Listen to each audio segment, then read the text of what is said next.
Ladies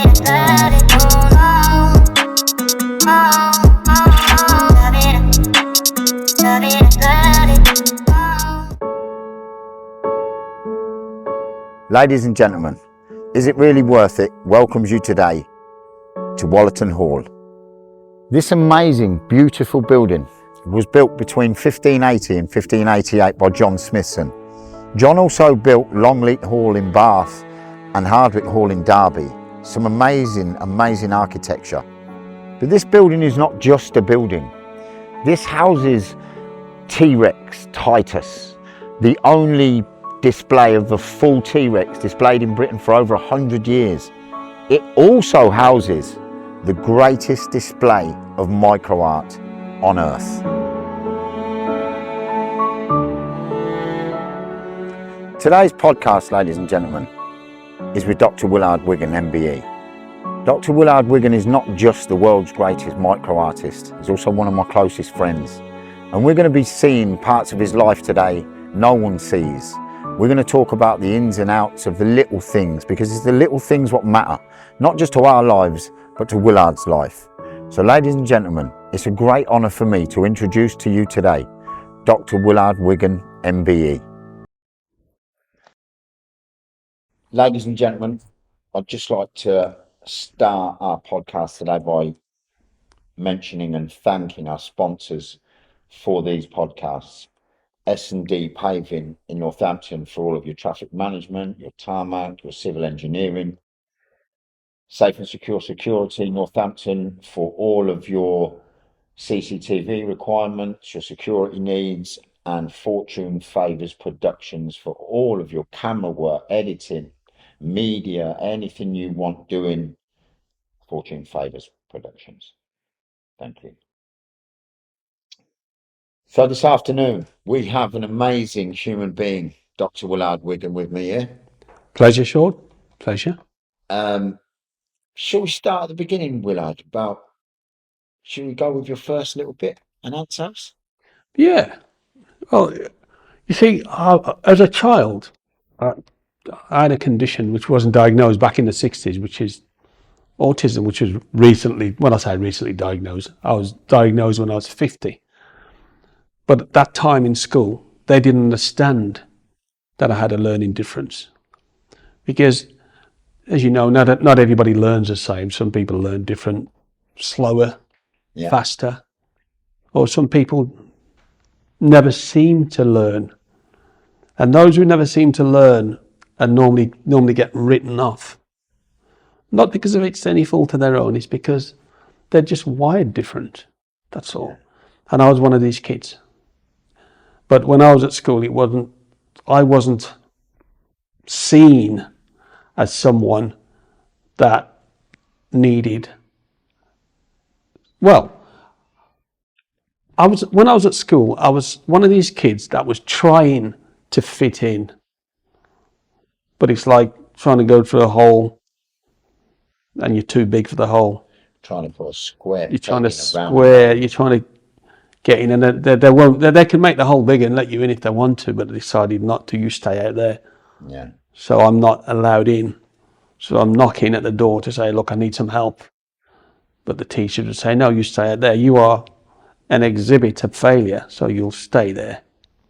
You know, you're not coming in. That must have savaged you, like, mentally.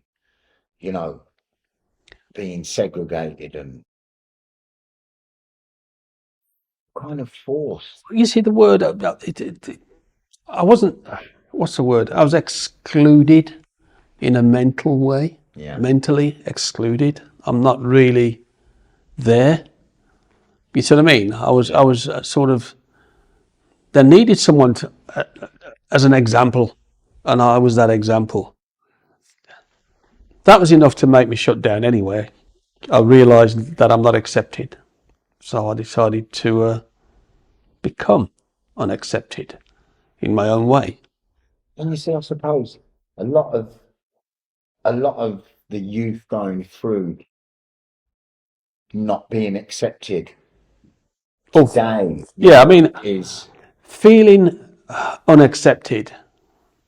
You know, and you can be accepted, but it's up to you to accept them accepting you, Yeah. if that makes sense. Back in the 60s, it was different because you were the person not to become. If you couldn't read, Yeah. you were the person not to become. So that, you know, you were like dessert and main course for the teachers. You know, they would feast. They'd feast on that. Yeah. You know, here's failure. Look what failure is. Boys and girls, look. This is failure. This is what happens when you don't listen to the teachers. You'll become Willard. This is the product. They actually said that. Yeah. One of the teachers, yeah. This is what happens if you don't listen to the teacher, become Willard. Took me around the whole school, had my exercise book up and showed all the kids. Wow. You know. What that did to me, Sean, it was a quite good, bad thing. Because it made me say to myself that I don't belong in school. Because if you try to be accepted and then you're not accepted, what do? So Accept the unaccepted. Yeah. So my left leg is now in school, my right leg's out. I'm not really there. I enjoyed school dinners, that's about it. School dinners. Did you get apple crumble? Yeah, apple crumble, yeah. But you know, I'm come back to apple crumble. Yeah. I mean, I'm looking at myself as someone just being alive. I'm alive, that's it, all right. Okay. You exist. I exist, you know. Yeah. You know, I'm in school and I'm just here. But my mind was looking out the window, you see, looking at birds flying. And if I see a little insect flying around the room, I'd get entertainment that way. Yeah. Because after what they said to me, the damage has been done, you see. If you tell someone enough times that it's been planted. Yeah, you tell someone enough times, especially a kid, that they're less you become, or nothing, you're that. But, see, nothing is... I wanted to show people, as I got older, that I am not what you think I am. I'm a lot better than that. I am something that you're going to have to pay attention to. Yeah. See, somehow in my head I was saying it. Because I had to find a defence system, you see. You're kicked from pillar to post. That's right. It is natural defence mechanism. Yeah. Yeah. So it's like a leaf in a cul-de-sac. It's just going round and round and round. You know, so because I felt like that, I thought, well, I need to get out that cul-de-sac. I need to do something. So absconding from school was good for me. I mean, I wouldn't, you know, I'm not going to apply that to kids now to say, look, you know, run away from school. But your circumstances would have forced that. Yeah. In a way. Yeah. So, from the Aunt's house, your career started. The sculptures were getting smaller and smaller as you were growing. Well, as a kid, the head start was I loved anything small because small things matter. Yeah. They do. That's where we come from. Well, it makes the world better. Yeah, we come from that small microcosm. Yeah. From the womb, you know. Yeah. From the fetus, you know, the embryo. And it's that little cell. Yeah. And it grows into what we are. So the beginning is something that I always look at. I look at small things because small things, like I said, is important. Yeah. And when I absconded from school, I learned so much because I learned that being in school and having no education made no difference. So it made a big difference. So being out of school was your education? That was my education, yeah. Yeah. I educated... So you educated yourself? Yeah, in my own way. Yeah. In Willard's way. Yeah. So, like any career of any superstar, really, Willard, you'll have your ups and downs, which I'm sure you've had a few of. But now it seems with new management and a great team around you, you know, John Bowden, he's a great guy. Your career seems to be really skyrocketing now. Yeah. Well, my team that I have now, John Bowden, Brian, Kelly, Yeah. they're like it's like a foundation, and the roots have grown, and it's like they've planted an acorn, and it's turned into a mighty oak tree, solid. And that oak tree is solid with, I would say, confidence in myself, in my ability, because of the team. When I met up with John Bowden, he said one thing to me. He says, I'm going to change the way the world perceive you, and I'm going to turn you into something very special, even though you are. And it's great to know that someone thinks about you in that way. Yeah. And they put that confidence into your mind. Yeah. Yeah. And it's made me what I am. Because when I built these houses for ants as a kid, when my dog destroyed an ant's nest, which is how my career began, when I ran away from school, it was meant to happen. I believe that everything happens for a reason. Everything happens. After you get humiliated so much, you can't be in that room anymore. You can't be in school anymore. So when I ran away and I hid in that shed in the back of the garden, and I came out when my dog disturbed me to play with a ball, and I bounced the ball and it went over the next door neighbour's fence, and then my dog started digging underneath the fence to get the ball, and all these ants come out the ground. That was when I told myself that I need to help the ants, because I was upset. I started to cry. I kept thinking the ants were homeless. I need to help the ants. So I started making furniture for ants and houses for ants with my dad's razor blade. A blue Gillette razor blade, broke a piece off with a twig, held it in my hand, started sculpting and building and constructing, pulling bits of my school uniform out, tying little knots and making tiny little incisions and pushing things together with their own friction, just naturally. And I built a whole village for ants. Now, when I'd done that, right, I didn't think it was going to develop into a career. I just did it because I thought the ants needed somewhere to live. Yeah. Because at that age, you're not thinking about your future. You're just thinking, oh, the ants need somewhere. Yeah. When the girl next door seen my work, and she was like, that's the bestest. That's incredible. Like, she didn't use the word incredible because she's too young. She said, that's the bestest.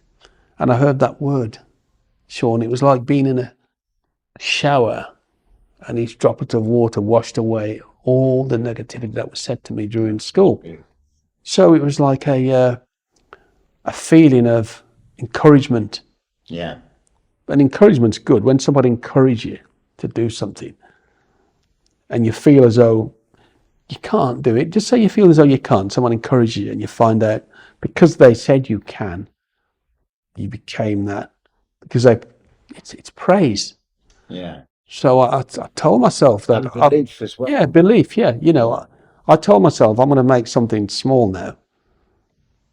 And what solidified the whole thing is when my mum said to me, when she saw it, my mum was in disbelief, and she said, if you make them smaller, your name will get bigger. When I heard that, that was all I needed to hear, you see. When my mother told me I was the best at what I did, that was the journey I was going to go. Yeah. To make something small. Yeah. I mean, we've all heard the saying, little things mean a lot. Mm. You can say a lot of words and mean nothing, and say a few words and mean everything. You know, you can know someone for a long time and never know them. That's right. Know someone for a short time and know them much better than the person you've known all your life. Yeah. So I've learned the little moments, the little things that people say, things we do, the way animals are, Yeah. the way we should be. And I always think about the impression that my work has on people when I create it. Yeah. You know, Yeah. it to see how people are fascinated, and the way something that can fit in the eye of a needle on the head of a pin challenges their belief system. And my work has delivered that to them as a gift to them to see. And I suppose, well, because you do bespoke sculptures, you know, if you don't just do what comes out of your head, you do what people actually want. Yeah. So you design their order for them, Yeah. which is very, very bespoke, and Yeah. you know, it's unique. There's never another one. If I make a commission for somebody, they say, can you make me Winnie the Pooh? Yeah. Or a rabbit? Or the apostles at the last. Of the Apostles' Last Supper, or So a tiger, whatever. You know, once I miniaturize it and I put it into a needle, and they look through the microscope and they see it, it's the biggest thing they've ever seen. that's right. Yeah, that's right. I've had people burst into tears with disbelief. I've heard people say, how can you make something so small? Yeah. How can you do that? I can't believe how amazing it is. It's beyond explanation. Yeah. And when I hear that, I hear the teacher saying to me that you're going to amount to nothing. And I hear how big nothing's become Yeah. Yeah. by what they see. Yeah. So, Satisfying. yeah, it's like a bee sting, you see. It's like a little sting that really hurts, you see. So that's going to hurt the teacher now. Because, Yeah. you know, they little body shot. That. yeah, they ripped me off. Yeah. So what I'm doing now basically is encouraging, you know, to be an inspiration to young kids with autism, Yeah. kids with learning differences, kids with dyslexia, people who are written off, people with disability. Yeah. Left out. Left out, and yeah. segregated. Yeah. And made to feel that they're never going to be anything. Yeah. And this is the message, Willard, I really want. You know, there's so much talent out there in the youth. There's so much disbelief from their older generations to them.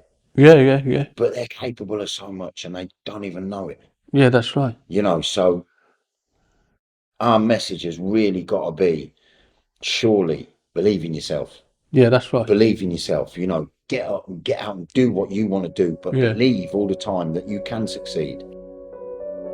When I first started doing this work, I didn't do it because I knew something would happen. I did it out of accident. I started making furniture for ants, houses for ants, because my dog destroyed an ant's nest. So when I built these little houses for ants, I thought the ants would have moved in, and this was 1962 when I did this, which makes me age 66. So I've been around a long time.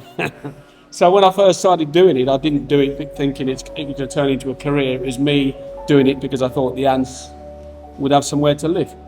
So when I actually believed that I was going to create microscopic sculptures, it made me who I am today, because my mother's seen what I created, and my mother said to me that if I make them smaller, my name will get bigger.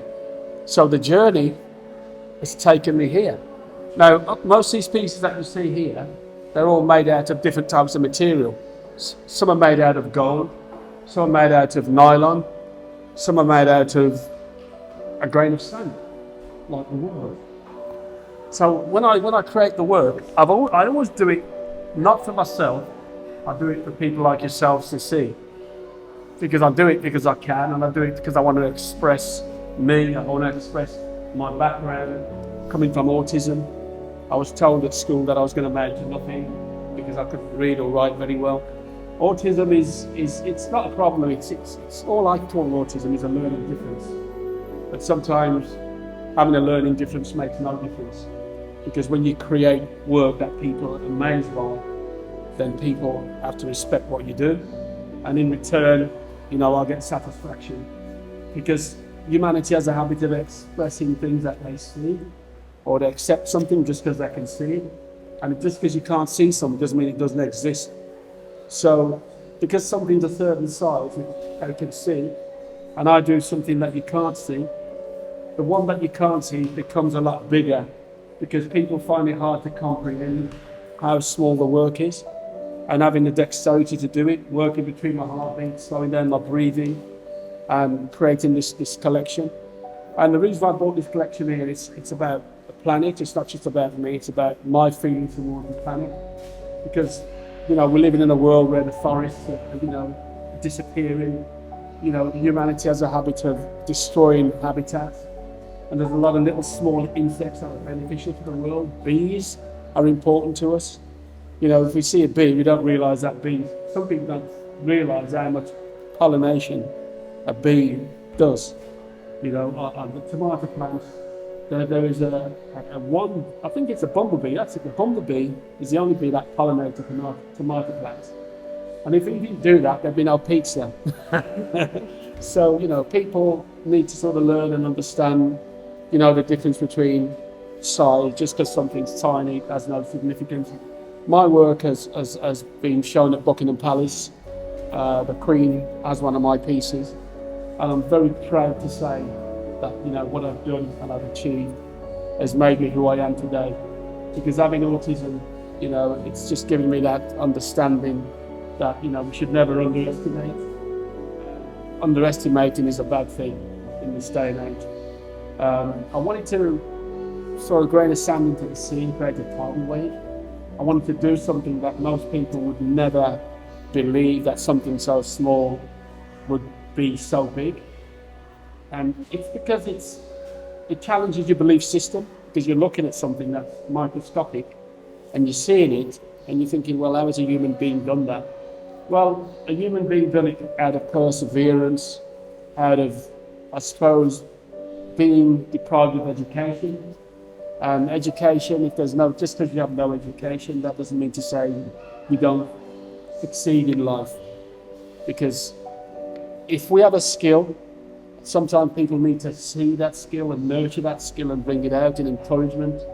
When I was very young and I made these louses for ants, a young girl came up to me when she saw it, she says, "That's the bestest." And I heard that word. But when I was at school, I was told by the teachers I was a consequence of failure because I couldn't spell. So when she told me that, it made me see who I am, and I found myself, and I became the best micro artist in the world. And every time I make a piece of artwork, I always make it with a message. And the message is, the world's disappearing. And the little things really do matter.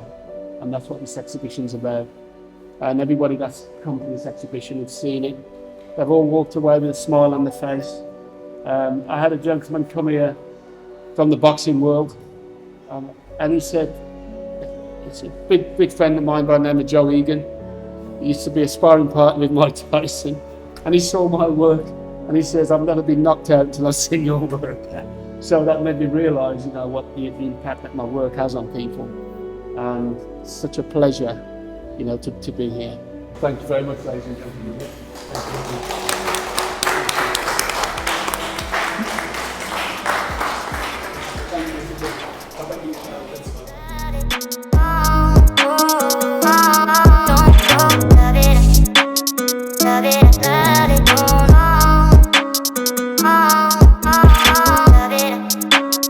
Love it.